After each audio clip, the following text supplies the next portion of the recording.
Right, Honda Deauville 650V twin clutch replacement. You've seen the photos so far. I used my windy gun to undo the central nut. No need for a special clutch tool. Whack my windy gun on there. Woo! Off it came. Now I've taken out the hanger out of the basket with all the old plates on. Here are the old plates. You can see there's virtually no material left on there. It's literally, you can just see the grooves, and the new ones are nice and chunky and thick. Now when you put these back on, it's disking.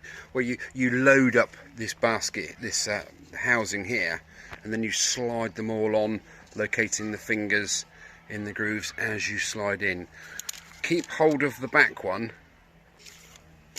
keep hold of that whilst you're pushing it back in, otherwise this back disc will fall off of the cogged inner wheel there, and you'll be right in the shyster. Okay, now the last plate, you'll notice, doesn't go in that groove there. It comes out of that groove and goes round a bit and sits in this top one. And the only other special thing about that last plate, can you see the difference? All the other plates are quite thick. This one is almost half the depth. So this is the top, or the last plate, which sits up on this castellated finger all the way around there. And then slide the whole mechanism back in, plenty of oil, don't worry about that gubbins. And then it's just a question of literally putting the springs back on, the 4 springs back on there. I'll do some photos in a sec. And then putting this plate back on. Now don't get this on backwards, okay, because you will not get the cover on otherwise. This inverted section goes inward. Okay, that's how it should look when it's finished. Put the 4 springs on. Let me do it now. That clutch is ready to go. I've cleaned all the metallic areas thoroughly because it had a lot of black gunk on there. I don't know what oil's been put in this bike previous to my ownership. You know, someone could have put a slick 50 in for all I know and knackered the whole lot. But there we go. So springs on.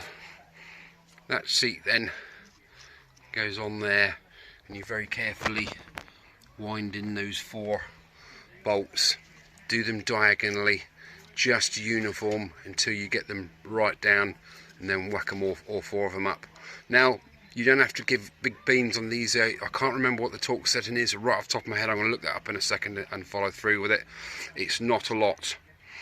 But do check on the torque settings on that. They're not supposed to be graunched up, okay? So do not graunch them up. You'll be in trouble. Before you put the springs on, do this middle nut up. Now I took it off and I kept the parts in order that they came off. So washer first, then another washer, then nut. Now this needs to be, you can see where it's been hammered over. Let's just whack that on there, just to show you. And I'll do it up with Mr. Wolf.